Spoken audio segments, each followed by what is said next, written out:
महर्षि सांदीपनि राष्ट्रीय वेद विद्या प्रतिष्ठान के द्वारा संचालित यह सभी के लिए वेद कक्षा में आज का विषय है दीर्घायु होने के लिए जो वेदों में मार्ग प्रशस्त किए गए हैं, जिनके मूल में प्राण के अधीन मन के अधीन इंद्रियां और इंद्रियों के अधीन विषय, इस पर गहन चिंतन के लिए और इसके माध्यम से हम अपने जीवन को किस प्रकार से दीर्घ काल तक स्वस्थ और जीवित रह सकते हैं, इसका जो मार्ग प्रशस्त किया गया है हमारी वैदिक वाङ्मय में, इसके गहन चिंतन के लिए इसके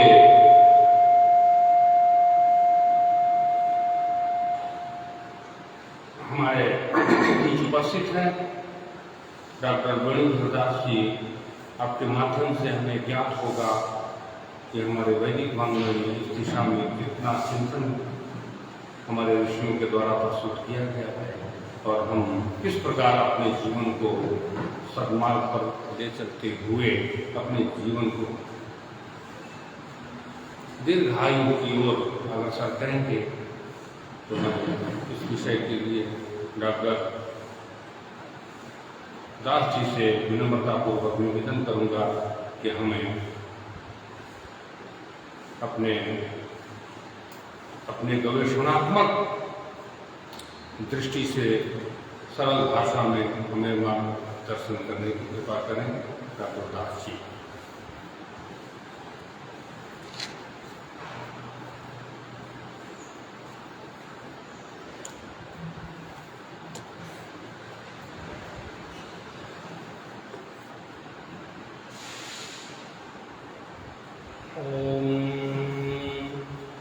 मनोजगम्मारुततुल्यवेगं जितेन्द्रियं बुद्धिमतां वरिष्ठं पातात्मजं वानरयोधमुख्यं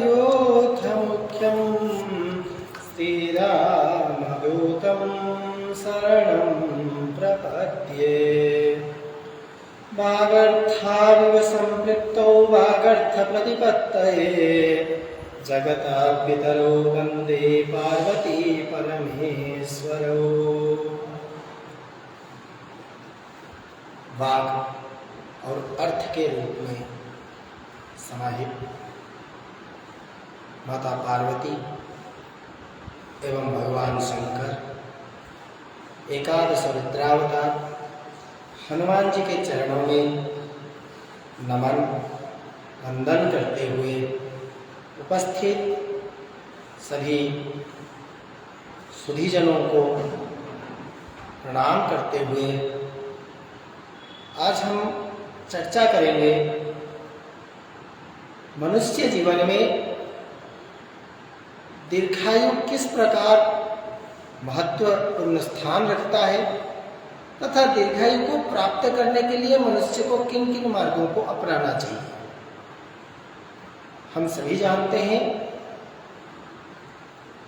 वैदिक भाग में सभी ज्ञान विज्ञानों का सारभूत संग्रह है। हमारे पूर्वज ऋषियों के द्वारा दृष्ट सारभूत गवेषणात्मक मंत्रों का संकलन परक शास्त्र ही वेद के नाम से अभिहित है। वेद में मनुष्य के त्रिविध दुखों को, तीनों तापों को समन करने के विविध मार्ग बताए गए, आध्यात्मिक, आदिदैविक और आदिभौतिक। इन तीनों प्रकार के दुखों को निवारण करने के लिए जिन उपायों का वर्णन किया गया है हमारी वैदिक संहिताओं में, उनका मुख्य उद्देश्य है मनुष्य को दीर्घायु बनाना। इसलिए कहा गया है शरीर माध्यम खलु धर्म साधनम। ये जो शरीर है हर प्रकार की धर्म का मुख्य साधनभूत है। यदि हम धर्म करना चाहेंगे तो हमारा शरीर भी साथ देता हुआ होना चाहिए। पर यहां मन में एक प्रश्न आता है, यह शरीर है क्या? क्या ये हाथ शरीर है? क्या ये आंख शरीर है? क्या ये नाक शरीर है? या जो पंच ज्ञानेन्द्रिया पंच कर्मेंद्रिया है वो हमारा शरीर है? तो किस शरीर का रक्षा करने से हम धर्मादि कार्य को करने में सक्षम हो सकेंगे? तो यहां पर यह बताया गया है कि इन ज्ञानेन्द्रिय और कर्मेंद्रिय से युक्त जो शरीर है उससे परे भी कोई शक्ति है, जिसके साधना से, जिसके तप से और जिसके संरक्षण से हम चिरजीवी व चिरंजीवी के नाम से जान सकते हैं व दीर्घायु को प्राप्त कर सकते हैं। उन शक्तियों के अंतर्गत एक हमारा अंतःकरण में एक शक्ति जागृत है जिसको कहते हैं प्राण। यही प्राण शक्ति सभी अन्य शक्तियों को जन्म देता है। तभी तो कहते हैं हम इंद्रियों के समन हो जाने पर, इंद्रियों के प्रसुप्त हो जाने पर भी प्राण प्रसुप्त नहीं होता है, परंतु प्राण के सुप्त हो जाने पर सारे इंद्रियां सुप्त हो जाते हैं। इसीलिए यह जो प्राण शक्ति है उसका यदि हम आराधना करेंगे, उसके साधनों के द्वारा यदि हम उसको जागृत करेंगे तो हम दीर्घायु को प्राप्त कर सकते हैं। और इसी मनुष्य के अंतःकरण में जो चलने वाला प्राण शक्ति है वह श्वास और प्रश्वास के रूप में जन्म से लेकर मृत्यु पर्यंत निरंतर क्रियाशील रहता है। इसीलिए प्राण शक्ति को सभी शक्तियों के प्रमुख स्रोत के रूप में माना गया है। हाथ का जो कार्य है, आंख का जो कार्य है, कान का जो कार्य है, इन सभी कार्य व शक्तियों का जो प्रमुख आधार है वो प्राण को वेदों में कहा गया है। इसीलिए कहते हैं प्राणाय नमो यस्य सर्वमिदं वशे यो भूतः सर्वस्येश्वरो यस्मिन् सर्वं प्रतिष्ठितम्। हे प्राण, हम आपको प्रणाम करते हैं, हम आपका वंदन करते हैं। क्यों वंदन करते हैं? क्योंकि भूतः सर्वेश्व ईश्वरः यस्मिन् सर्वं प्रतिष्ठितम्। सभी भूत, प्राणी, देवता सभी, यहाँ देव शब्द से इंद्रियों को लिया गया है, अर्थात सारे इंद्रियां, सारे जीव जंतु सब आप में ही प्रतिष्ठित है। आपके अभाव में ये इंद्रियां रूपी जो देव है ये भी निरर्थक बन जाएंगे और जितने भी चलायमान जीव जंतु आदि है सब निष्क्रिय हो जाएंगे। इसलिए आप ही सर्वश्रेष्ठ हो। फिर कह रहे हैं मन की इच्छा रूपी शक्ति से प्रेरित प्राण ही शरीर को आरोग्य बनाता है। प्राण किससे प्रेरित होता है? मन रूपी शक्ति से प्राण प्रेरित होता है और वही प्राण श्वास के साथ शरीर में प्रवेश करता है तथा प्रश्वास के साथ शरीर से बाहर निकलता है। इसका मूल में माना गया है मन की शक्ति। इसलिए हम कई बार देखते हैं हमारा साइकोलॉजी बन जाता है, इस डॉक्टर के पास में अगर इलाज कराऊंगा तो तुरंत ठीक हो जाता हूँ। अरे ये इतना अच्छा डॉक्टर है, एक दवाई देता है जिसमें हम निरोग हो जाते हैं। तो ये क्या है? हमारे मानसिक शक्ति है जो उस प्राण शक्ति के अंतर्गत प्रवेश हो जाता है और हमारे को निरोग बना देता है। जैसे गाय, किसी गौमाता बीमार है, दवाई वो सीधी नहीं खाती है तो हम क्या करते हैं, गुड़ के ढली के अंदर उस दवाई को डाल के उसको खिला देते हैं। तो उसी प्रकार ये जो मन की इच्छा शक्ति है उस प्राण वायु व श्वास के रूप में उसमें प्रवेश कर जाता है और अपने अंदर चला जाता है, जिससे हम निरोगता को प्राप्त करते हैं। इसलिए ये जो दो है, श्वास और प्रश्वास, जिसको वेद में प्राण और अपान वायु के नाम से जाना जाता है। इसलिए कहते हैं नमस्ते प्राण प्राणते नमो अस्तु अपानते। हे प्राण, तुम प्राण के अंदर प्रवेश करते हो और अस्तु अपानते, और अपान के रूप में तुम बाहर निकलते हो। इसी श्वास प्रश्वास रूपी जो प्राण है उसको बस में करने के लिए वेदों में प्राणायाम को बताया गया है। वेदों में प्राणायाम करने की विधा को बताया गया है। आप सभी जानते हैं महर्षि पतंजलि ने प्राणायाम की 4 विधा बताई है। एक कुंभक, जिसको अंतः कुंभक कहते हैं, और एक बाह्य कुंभक, और एक रेचक, और एक पूरक। ये 4 प्रकार के प्राणायाम होता है। इन्हीं चारों प्राणायामों को वेद में भी तिष्ठत, आसीन, आयत और परायत के नाम से जाना जाता है। जो अंतः कुंभक है उसको कहते हैं तिष्ठत, जो बाह्य कुंभक है उसको कहते हैं आसीन, और जो रेचक है उसको कहते हैं आयत, और जो पूरक है उसको कहते हैं परायत। इस प्रकार वेदों में ये प्राणायामों को बताते हुए कहा गया है, यदि व्यक्ति प्राणायाम के द्वारा प्राण की साधना करे तो वह दीर्घायु को प्राप्त कर सकता है। इसलिए वेद में कहा गया है नमस्ते अस्त्वायते नमस्ते अस्तु परायते नमस्ते प्राणतिष्ठत आसीनायतो ते नमः। फिर कहा गया है हम प्राण किसको कहेंगे, अपान किसको कहेंगे?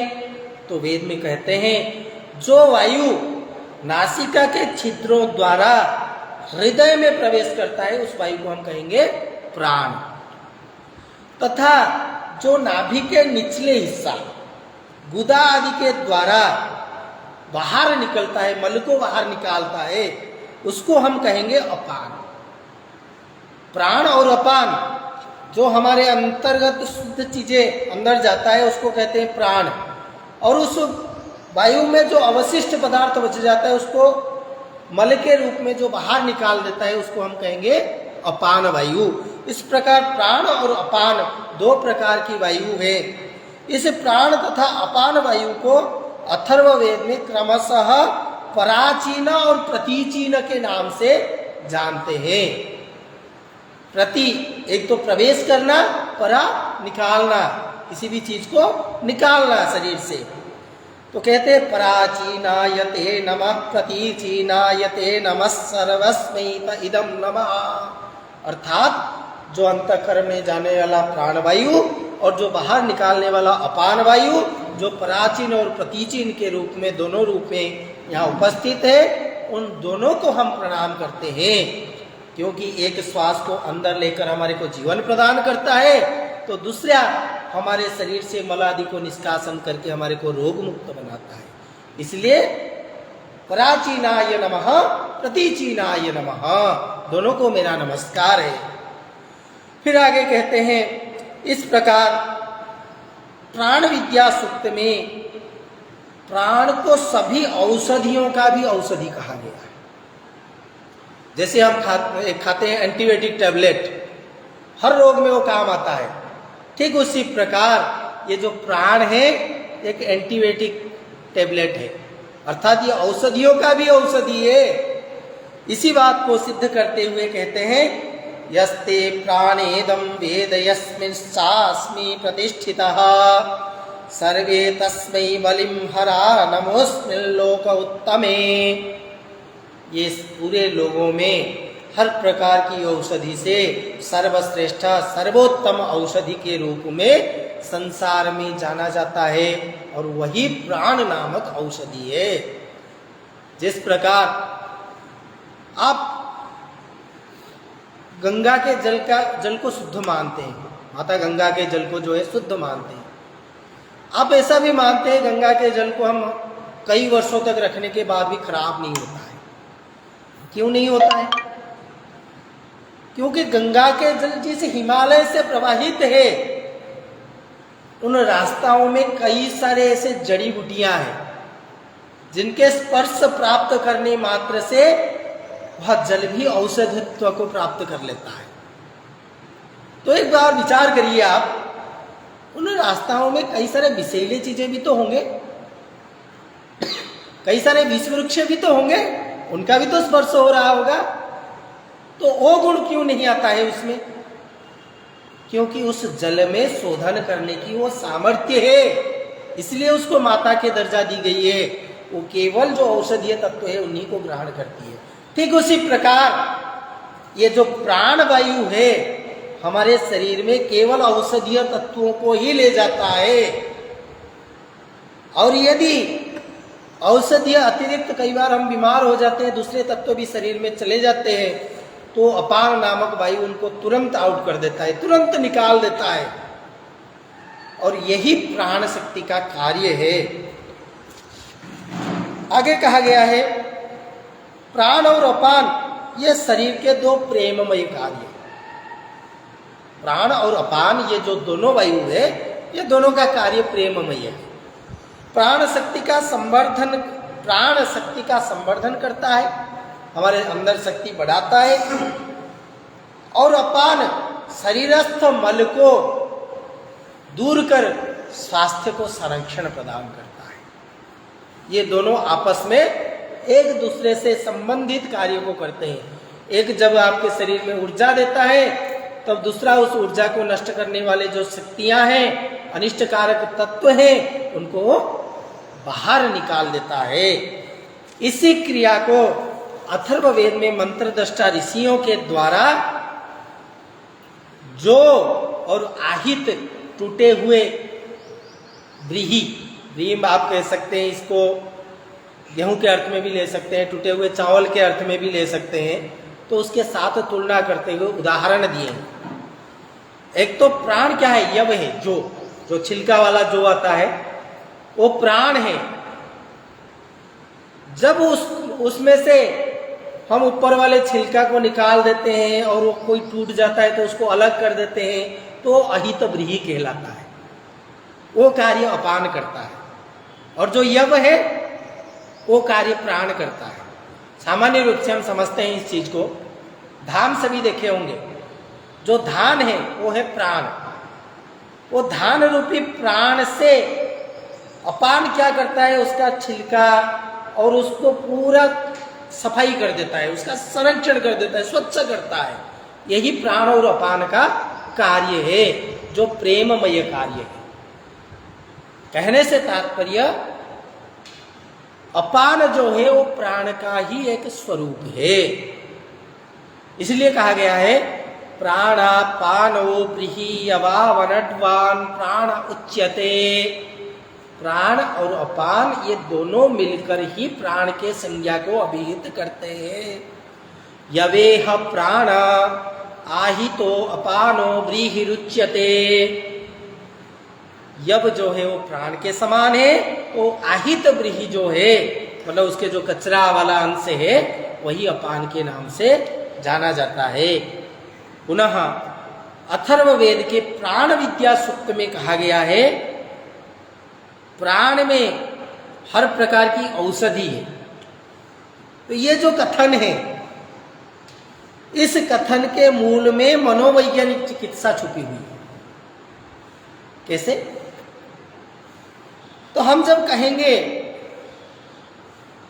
प्राणवायु अंदर जाने से हम स्वस्थ हो जाते हैं, उसमें औषधीय तत्व है, तो उस प्राणवायु के साथ में पहले भी कहा था जो मन की इच्छा शक्ति वो भी मिश्रित हो जाता है।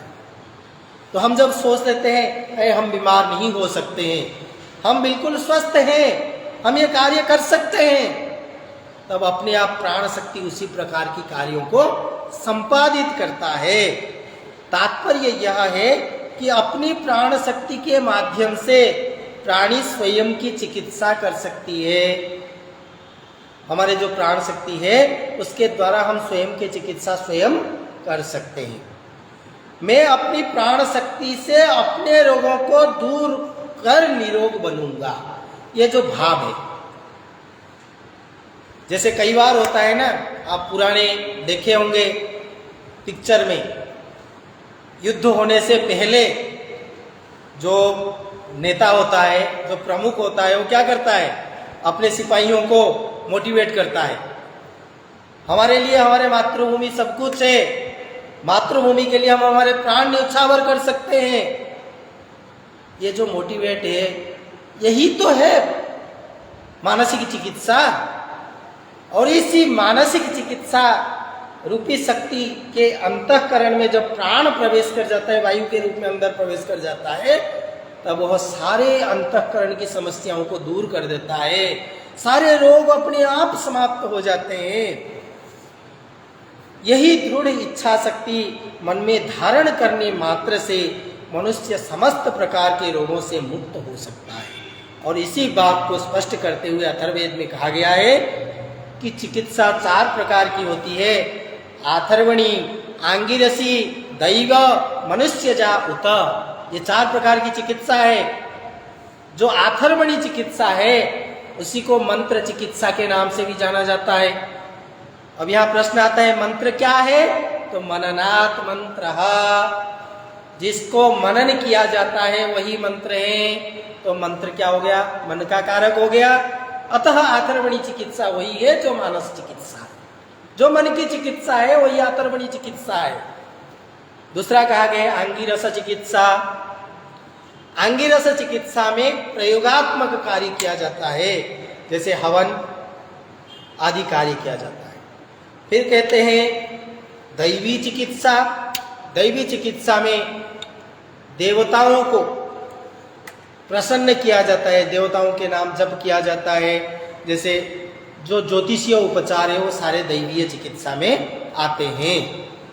और अंतिम कह रहा है कि मनुष्यजा, जो आजकल की चिकित्सा है, तैल मर्दन करना व किसी भी नाड़ी का पकड़कर उसका रोग का दूरीकरण करना, ये सारे मनुष्यजा है। तो इन चारों चिकित्सा में सर्वश्रेष्ठ चिकित्सा के रूप में सिद्ध करते हुए वैदिक मंत्र दृष्टा ऋषियों ने अथर्ववेद में सबसे महत्व आथर्वणी चिकित्सा को दिया है, जो कहा जाता है मानस चिकित्सा। उस मानस चिकित्सा से हम अपने को स्वस्थ कर लेते हैं। और आगे कहते हैं ओषधय प्रजायन्ते यदा त्वं प्राण जिन्वसी। जब हमारे मन स्वस्थ हो जाता है तब औषधय प्रजायन्ते, औषधि अपने आप से उत्पन्न करने लगता है। कौन उत्पन्न करने लगता है? वह प्राण नामक जो शक्ति है, वह आथर्वणी चिकित्सा व मानस चिकित्सा के माध्यम से औषधियों को अपने आप उत्पन्न करने लगता है। फिर क्या होता है?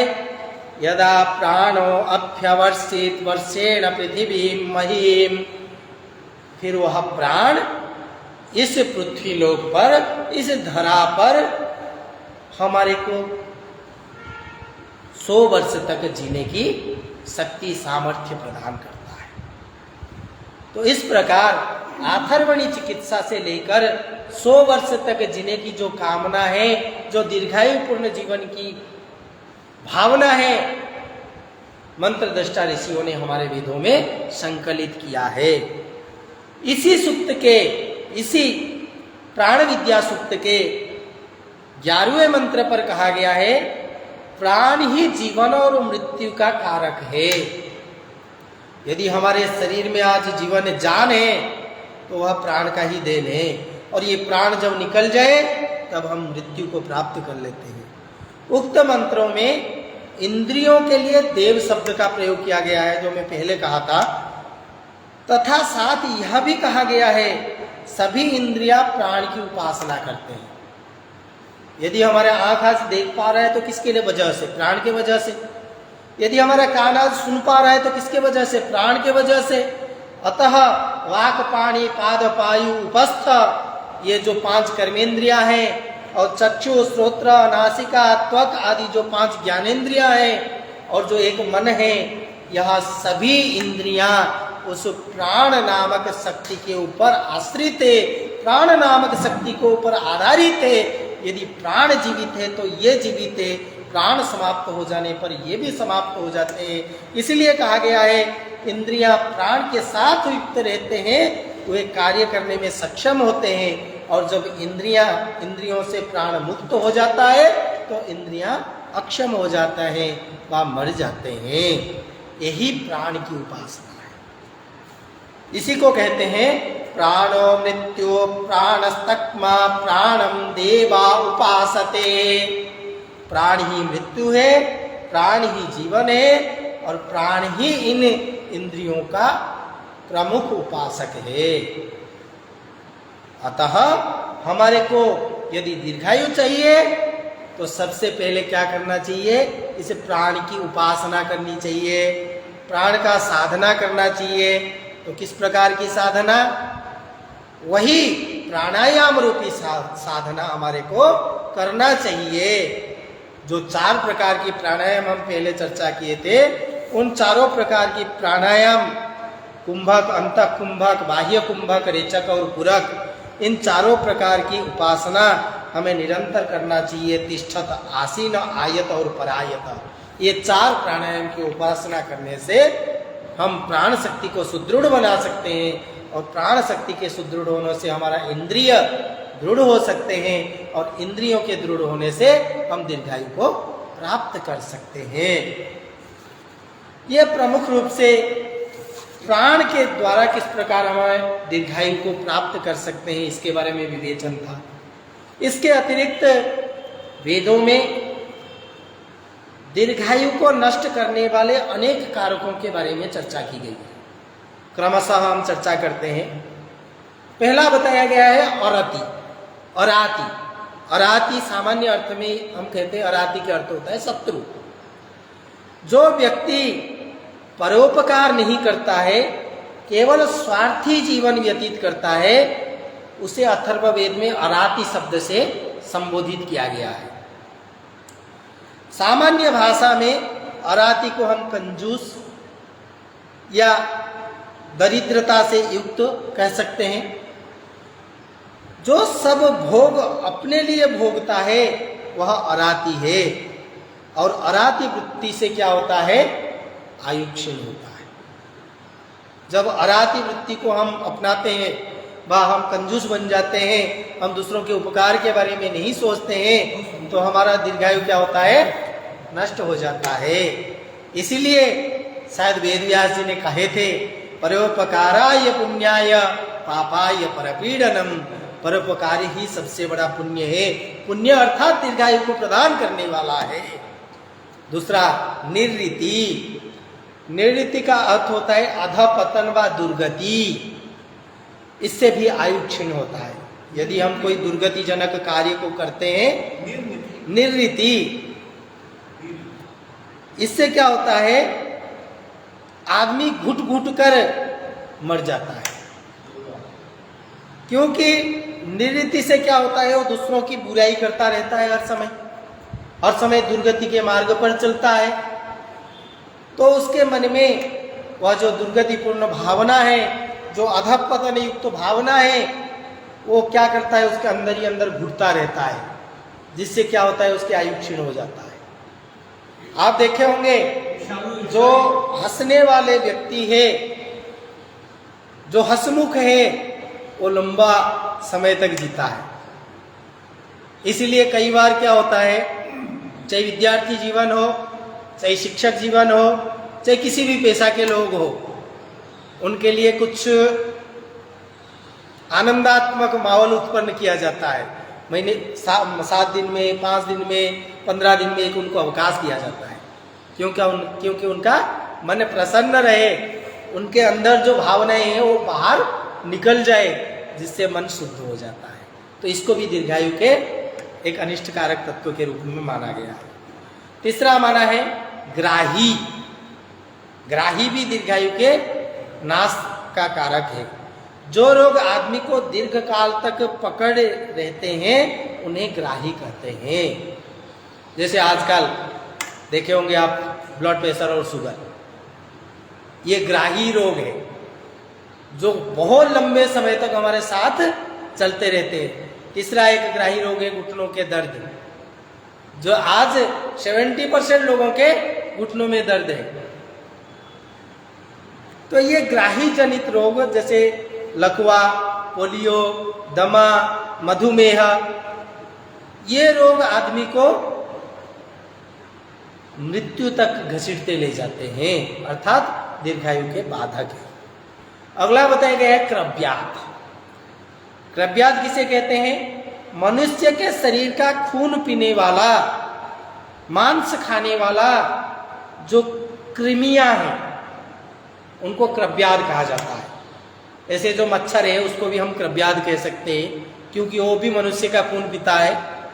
तो मनुष्य के खून और मांस आदि का भक्षण करने वाला जो कृमि व जो मच्छर आदि जीव है उनको अथर्ववेद में क्रव्याध संज्ञा प्राप्त है, जिनके कारण से भी हमारे को रोग आदि प्राप्त होते हैं। मलेरिया हो जाता है, टाइफाइड हो जाता है, जिससे भी हमारा दीर्घ जीवन जो है हमेशा के लिए समाप्त हो जाता है।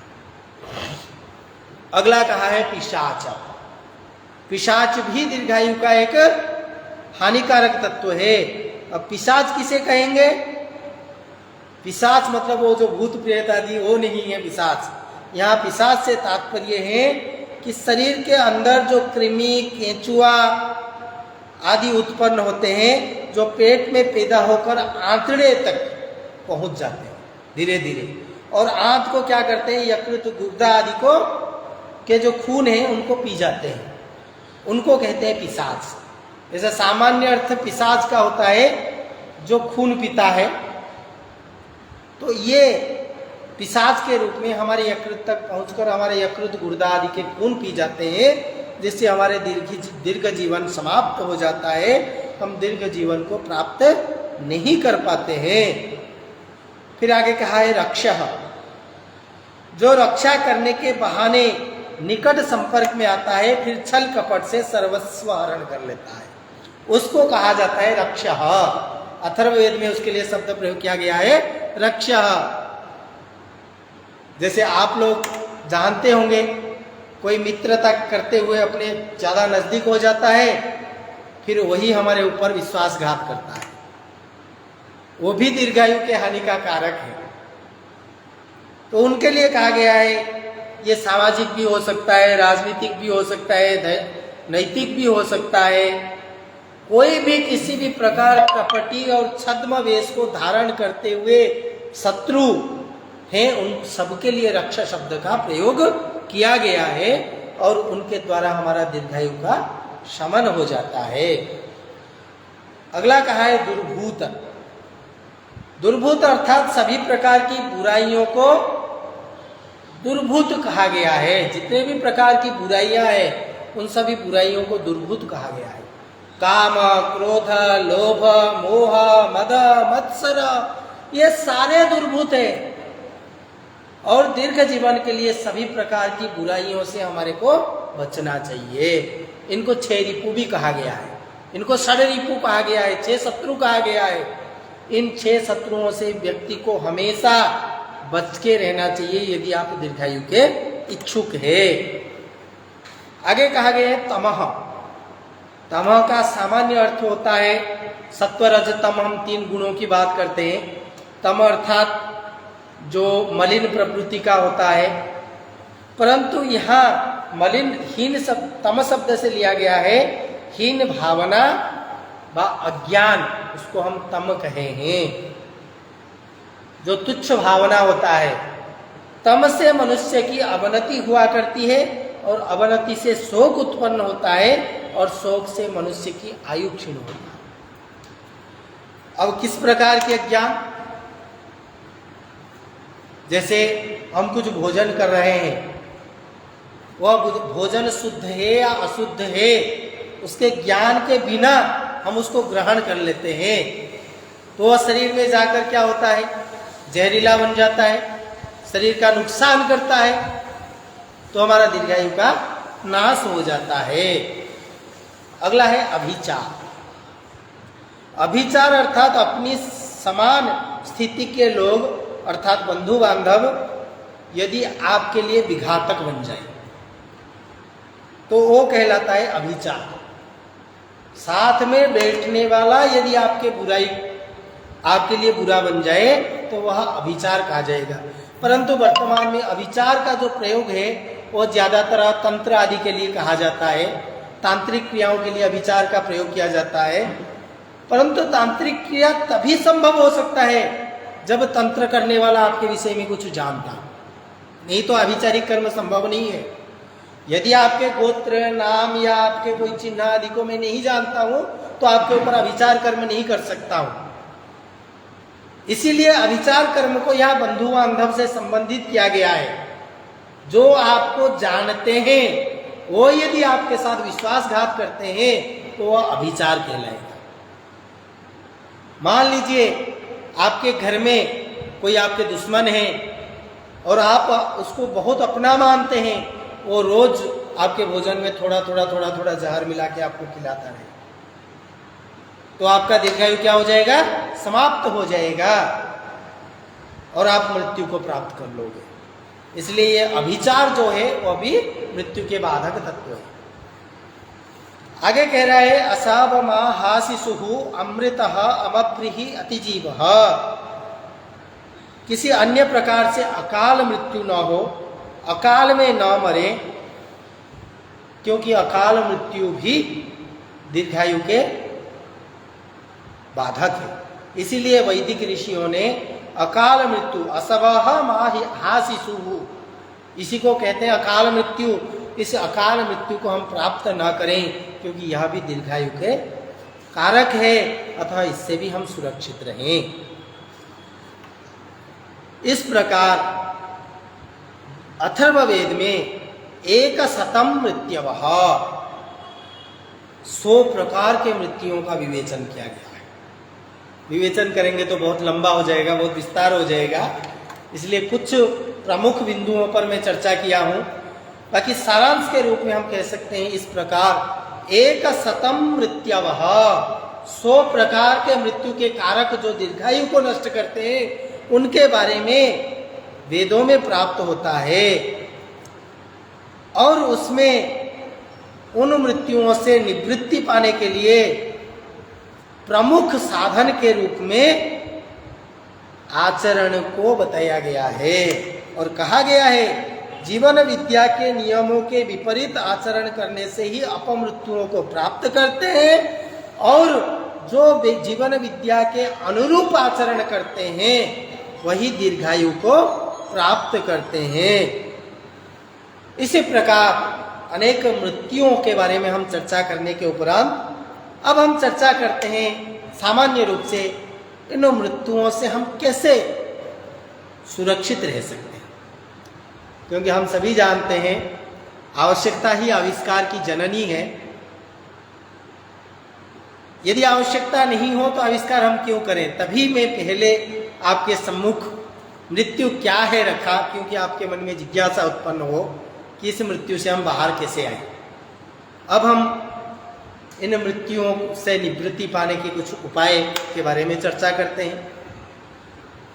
मृत्युओं से निवृत्ति पाने के लिए सर्वप्रमुख अग्नि को माना गया है, सर्वश्रेष्ठ अग्नि को माना गया है, क्योंकि हमारा शरीर जो आज चल रहा है वो अग्नि के कारण ही चल रहा है। हमारे अंतःकरण में एक जठराग्नि प्रज्वलित है। वह जठराग्नि भोजन में मिश्रित जो अनैतिक तत्व है उनको जला के राख कर देता है और हमारे शरीर को शुद्ध सात्विक आहार प्रदान करता है।